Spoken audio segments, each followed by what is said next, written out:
Assalamualaikum warahmatullahi wabarakatuh.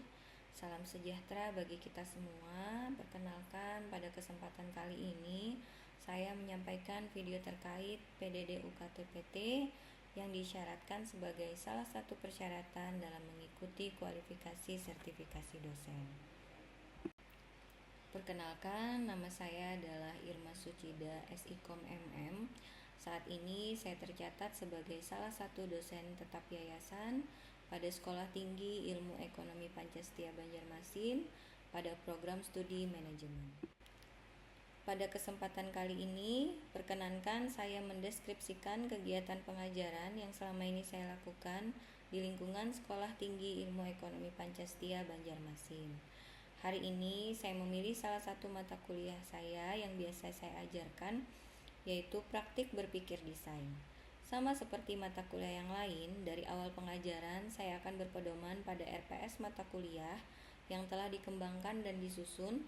Kemudian RPS ini juga akan menjadi acuan saya dalam mengajar selama 16 kali pertemuan, termasuk di dalamnya ujian tengah semester dan ujian akhir semester, di mana RPS tersebut telah dikomunikasikan di awal perkuliahan untuk menyepakati kontrak perkuliahan dengan para mahasiswa yang saya ajar. Dan pada mata kuliah ini akan dilaksanakan secara luring. Kemudian metode yang akan digunakan dalam pelaksanaan mata kuliah saya adalah metode DIA, yaitu Delivery, Interaction, and Assessment. Dengan sistem penilaian terbagi dari beberapa item, yaitu yang pertama aktivitas dan partisipasi 30%, yang kedua hasil proyek 20%, yang ketiga ujian akhir semester 20%, yang keempat ujian tengah semester 15%, yang kelima tugas 10%, dan yang terakhir adalah kuis 5%. Berikut adalah salah satu bentuk RPS pengajaran khususnya untuk praktik berpikir desain, di mana mata kuliah ini dimasukkan sebagai mata kuliah wajib dengan bobot SKS 3 SKS, dilaksanakan pada setiap semester 2. Kemudian setiap RPS kami juga selalu menyampaikan tentang CPL Prodi yang dibebankan. Juga ada capaian pembelajaran pada setiap mata kuliah yang ingin dilaksanakan, di mana di mata kuliah praktik berpikir desain saya mempunyai 3 CPMK. Kemudian dari CPMK yang sudah disusun ditransform lagi dalam kemampuan akhir setiap pembelajaran, atau ada sub CPMK, di mana khusus dalam mata kuliah ini saya ada 14 sub CPMK yang akan dilaksanakan. Dalam RPS ini sudah ada tentang deskripsi singkat tentang mata kuliah dan juga bahan kajian yang akan dilaksanakan. Ada pustaka baik utama dan pendukung. Dalam mata kuliah praktek berpikir desain, saya menggunakan bahan pendukung seperti artikel dan jurnal sebagai bahan diskusi dan juga review literatur bagi para mahasiswa saya. Kemudian setelah itu ada rincian dari setiap kegiatan pertemuan, di mana nanti setiap pertemuan akan menggambarkan dengan sub CPMK yang diharapkan. Kemudian ada penilaian, baik itu indikator dan kriteria, serta bentuk penilaian itu juga sudah disampaikan apakah nanti non-tes atau dengan tes. Untuk pembelajaran biasanya karena ini luring, maka saya masuk di kolom luring. Dan di sini juga ada materi pembelajaran dan bobot penilaian. Perkenankan saya juga untuk menyampaikan salah satu video bentuk pembelajaran dari mata kuliah praktik berpikir desain yang saya ambil pada saat ini pada pertemuan ketiga, dengan materi memetakan keinginan pelanggan dari empati menuju strategi marketing. Berikut video pembelajaran saya. Assalamualaikum warahmatullahi wabarakatuh. Waalaikumsalam warahmatullahi Kesehatan, hari ini kita bertemu lagi di mata kuliah praktek berpikir. Sebelum kita memulai, Ibu mau mereview dulu nih mata kuliah kita yang minggu sebelumnya, yaitu inspirasi desain. Kira-kira ada yang masih materi di minggu kemarin? Izin menjawab dulu. Silakan. Secara psikologis, elemen visual seperti desain, kemasan atau bentuk produk adalah aspek utama yang masih menarik perhatian. Hal ini penting karena memberi first impression yang menentukan apakah konsumen akan meluangkan waktu untuk menggali informasi lebih lanjut atau mengabaikannya. Baik, jawabannya terima kasih Ayah. Lalu kita sudah membahas bagaimana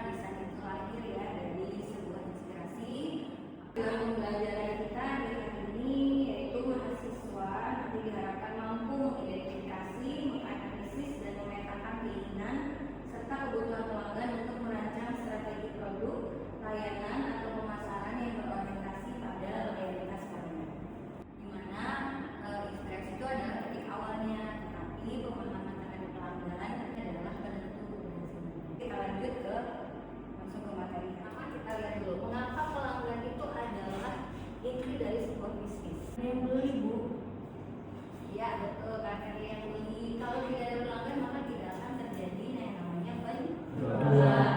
Tidak ada yang namanya keuntungan. Ada psikologi di balik tindakan pelanggan, di mana ada yang namanya teori motivasi. Teori motivasi orang tuh beda-beda ya. Oke, ada yang membeli karena apa mungkin? Tadi perlu, ya. Nih, ada yang perlu karena needs memang. Needs itu apa? Kebutuhan. Kemudian apa itu wants? Keinginan. Beda nggak? Beda. Kalau needs seperti apa? Needs kita memerlukan makanan, kemudian pakaian dan tempat. Ya. Itu kebutuhan yang memang harus kita penuhi. Tapi kalau wants atau keinginan adalah kebutuhan yang muncul hanya karena misalnya gaya hidup, ya, bisa preferensi teman, keluarga ataupun budaya. Sudah tadi ada yang ditanyakan dulu, jadi kita perlu tahu dulu ya, apa sih kebutuhannya. Kita mau jual nih, kebutuhannya konsumen kah atau keinginannya oleh konsumen. Nah itu, jadi perusahaan itu perlu mengetahui siapa dulu konsumennya, gitu ya. Kemudian apa yang mereka inginkan, gitu ya. Karena setiap tahun itu kebutuhan itu pasti berbeda-beda. Harga atau price yang sesuai, media promotion, kemudian bagaimana cara meningkatkan loyalitas pelanggan. Loyalitas tahu?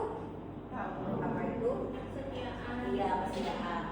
Biar konsumennya balik lagi untuk membeli produk yang sama. Oke. Sampai sini ada yang bertanya? Saya mau bertanya. Ya, silakan Lisha. Berarti kalau gitu strategi pemasaran apa yang cocok yang Oke, untuk ini ya, untuk pemasaran. Jadi ada beberapa, ada yang ke promosi, yang keempat yaitu adalah place. Place ini bisa nanti online ataupun offline. Nah, selain itu ada yang mengembangkan sampai 7P, physical evidence.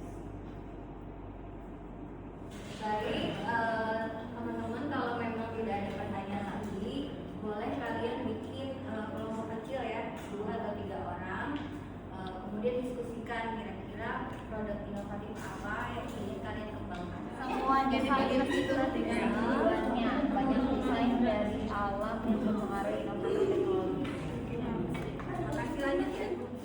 Udah sampai mana tadi? Kami sudah sampai mencari mengobservasi pelanggan. Oke. Nah itu pasti lagi waktunya udah cukup. Kira-kira ada yang mau presentasi kelompok yang mana dulu? Silakan. Oke, kelompok 2 mungkin ya. Siapa? Silakan. Oke, jadi kelompok kami, kelompok 2, ingin membuat sebuah florist di kota Banjarmasin ini menyediakan standing flowers, flowers box, dan flowers bouquet. Terima kasih. Sampai ke akhir dari materi kita hari ini ya. Kita masuk ke kesimpulan. Jadi hasil bisnis itu ditentukan seberapa baik kita memahami kebutuhan pelanggan atau konsumen secara mendalam, dan strategi pemasaran yang harus berjalan beriringan, bukan terpisah satu sama lain. Kemudian berdayakan wawasan pelanggan itu adalah kunci dari keberlanjutan dan inovasi yang bermakna bagi organisasi ataupun perusahaan. Terima kasih teman-teman. Tapi sebelum saya tutup, kita ada assessment dulu, tugas ya, dikumpulkan nanti di minggu depan. Dan